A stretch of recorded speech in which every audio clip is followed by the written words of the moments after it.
आउज़ुबिल्लाहिमिनश्शैतानिर्रजीम बिस्मिल्लाहिर्रहमानिर्रहीम। अल्लाह के नाम से शुरू करता हूँ जो बड़ा मेहरबान और नहायत रहम करने वाला है।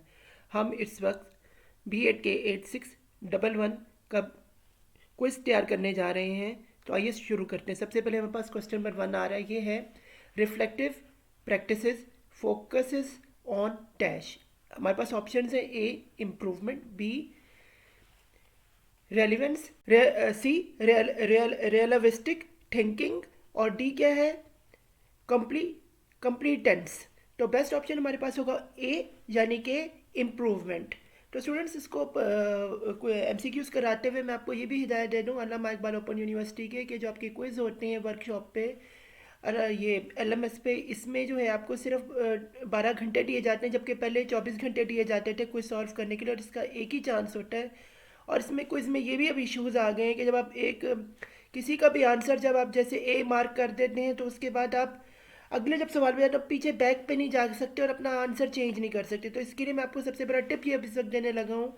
वो टिप स्टूडेंट्स आपने याद रखना है, वो ये है कि जैसे ये आपने क्वेश्चन नंबर 1 देखे ना, reflective practices focused on on dash, तो ये ABCD ऑप्शंस है ना, तो इसके सामने जो स्टेटमेंट है ना आपने वो याद रखनी है। जैसे कि इम्प्रूवमेंट, आपने ये जो ए ऑप्शन है इसे याद रखना है। जैसे फॉर एग्जांपल ही मैं आपको बताऊं समझाने के लिए, जैसे ए ऑप्शन में दिया हुआ इम्प्रूवमेंट और बी में दिया है रेलिवेंस। तो अगर उन्होंने अल्लामा इकबाल ओपन यूनिवर्सिटी वालों ने आपके साथ ये किया कि ए पे लिख दिया रेलिवेंस और बी पे लिख दिया इम्प्रूवमेंट, तो आपने क्या करना है, अगर आपने ए ऑप्शन को टिक किया और उसमें रेलिवेंस लिखा तो आपका आंसर गलत हो जाएगा। लेकिन अगर आपने किया बी और वहाँ पे लिखा हुआ हो इम्प्रूवमेंट लिखा हो तो आपका आंसर होगा सही। यानी कि आपने स्टेटमेंट को याद रखना है, इस इम्प्रूवमेंट को आपने ऑप्शन ABCD याद नहीं रखना। इसलिए स्टूडेंट्स ये बहुत इंपॉर्टेंट है आपके लिए, 20 आउट ऑफ 20 मार्क्स लेने के लिए MCQs में बहुत इंपॉर्टेंट है कि मार्क का बड़ा अहमियत होती है आपके ग्रेड पे लगने के लिए। तो आइए स्टूडेंट्स शुरू करते हैं अगले क्वेश्चन को। अगला MCQ हमारे पास है जी, looking is the part of the reflective process which dash a occurs before teaching, B the topic is hot, C it is complete information and D it is up to date। तो हमारे पास best option होगा ए यानी कि occurs before teaching। आगे students हम चलते हैं MCQ number 3 में। ये है frames are influenced by dash, A wishful thinking, B self confidence thinking, C perceptions and D self serving biases. तो आपने बेस्ट ऑप्शन आपके पास है सी यानी कि परसेप्शंस। आगे स्टूडेंट्स हम चलते हैं क्वेश्चन नंबर 4 पे। ये है which of the following do not transfer but are looked in the time place और आ सिचुएशन। हमारे पास ऑप्शन है A completeness, B relevance, C facts and D relativistic thinking. तो बेस्ट ऑप्शन होगी हमारे पास सी यानी कि फैक्ट्स। आगे स्टूडेंट्स हम चलते हैं अपने क्वेश्चन नंबर 5 पे। ये है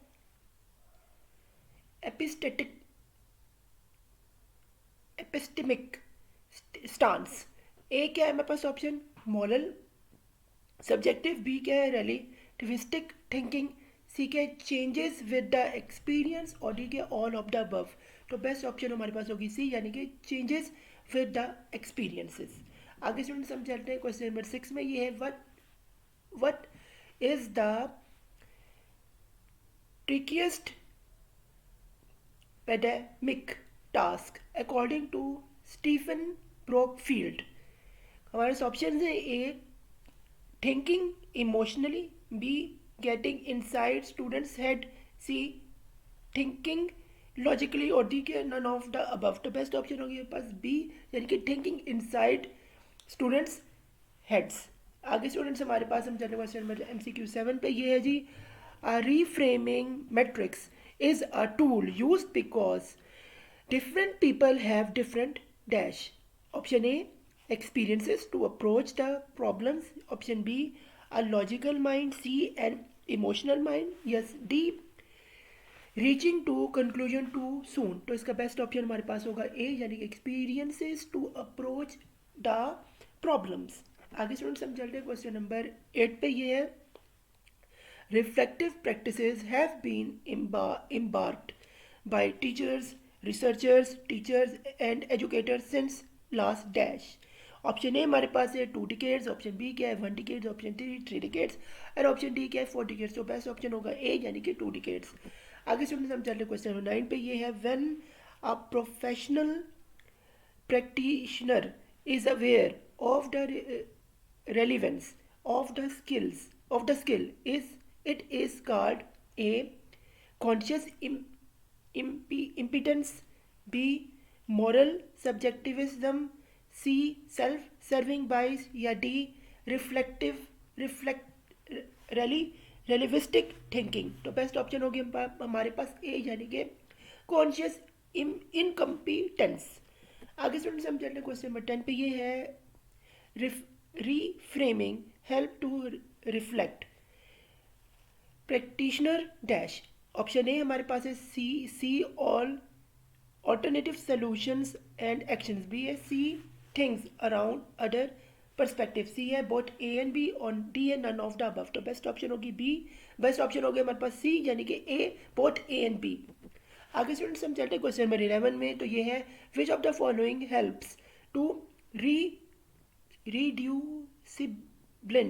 reduce blind area and expand open area of a person in terms context dash। a feedback, b group bias, c moral subjectivism या d self serving bias। तो बेस्ट ऑप्शन हमारे पास होगी ए यानी कि फीडबैक। आगे स्टूडेंट्स हम जाते हैं क्वेश्चन नंबर 12 में। ये है personal attributes of critical thinking include. Option A honesty about emotions, B evaluation dispose born from open mindness और सी के personal awareness specially relating to personal biases और डी के ऑल ऑफ द अबव। तो students best option हमारे पास होगी D यानी कि ऑल ऑफ द अबव। आगे स्टूडेंट्स हम चलते हैं क्वेश्चन नंबर 13 पे। ये है reflecting logically allows teachers to take control of their learning and help them to develop overall dash. A यानी कि clarity, B relevance, C relativistic thinking या डी परफॉर्मेंस। तो बेस्ट ऑप्शन होगा हमारे पास डी यानी कि परफॉर्मेंस। आगे स्टूडेंट्स हम चल रहे हैं क्वेश्चन नंबर 14 पे। ये है to operationalize a best practice approach teacher must। Option A हमारे पास है be committed to professional dialogues with other teachers, B के be open minded with and committed to professionalism, C है see practice as a process of analysis और D क्या है हमारे पास बी फोकस्ड ऑन टेक्निकल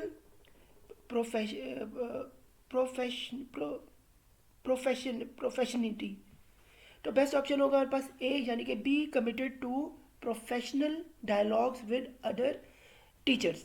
आगे स्टूडेंट्स हम जाते हैं क्वेश्चन नंबर 15 पे। ये है what is the impact of reflective practices on the teacher. बस ऑप्शंस हैं A it leads higher quality practice, B है it leads to great independence for the teacher, C के it sustain in inclusive environment और ठीक है none of the above. तो best option होगी हमारे पास A it leads higher quality practice. तो स्टूडेंट्स यहाँ पे हमारा 8611 का पार्ट 1 क्विज का अख्ताम पजीर होता है। अगले हम आपको मिलते हैं क्विज नंबर 2 में 86 नंबर 1 पीएड के कोर्स का। तो good luck to your final exam. अल्लाह हाफिज़ मेरी तरफ से फ़ी अमानिल्लाह। अल्लाह हम सबका हामी और नासिर हो। मेरे चैनल मोहम्मद सफला खान को सब्सक्राइब करें और मुझे सपोर्ट करें ताकि इस तरह की मैं आपके लिए और भी एजुकेशनल वीडियोस बनाऊं और अपने दोस्तों के साथ, अपने फ्रेंड्स के साथ, अपने बीएड के मेट्स के साथ इस वीडियो को ज़्यादा से ज़्यादा फैलाएं ताकि वो इस वीडियो से मुस्तफ़ीद हो सकें। मुझे दुआ में याद रखिएगा। दोस्तों आप मेरे यूट्यूब चैनल को सब्सक्राइब करें जिसका नाम है सफ़ी ख़ान के नाम से, और मेरा ट्विटर हैंडल जो है इसे आप फॉलो करें जो है सफ़ी ख़ान मैजिकल के नाम से। इसके अलावा जो मेरा फेसबुक है इसमें आप मुझे फ़ॉलो कर सकते हैं सफ़ी ख़ान बॉस के नाम से, और इसके अलावा जो मेरा इंस्टाग्राम का पेज है वो है सफ़ी ख़ान बॉस के नाम से। इसमें आप मेरी पिक्चर्स वगैरह को भी देख सकते हैं। इसके अलावा आपको मैं इस वक्त जो दिखा रहा हूँ ये यूट्यूब का मेरा पेज है, अगर आपने मुझे सब्सक्राइब करना है और आपने अब जब देख रहे हैं आपने मेरी पिक्चर्स, आपने मेरी वीडियोस को लाइक करना है और इसे सब्सक्राइब करना है और प्रेस बेल आइकॉन का ज़रूर दबाना है थैंक यू वेरी मच।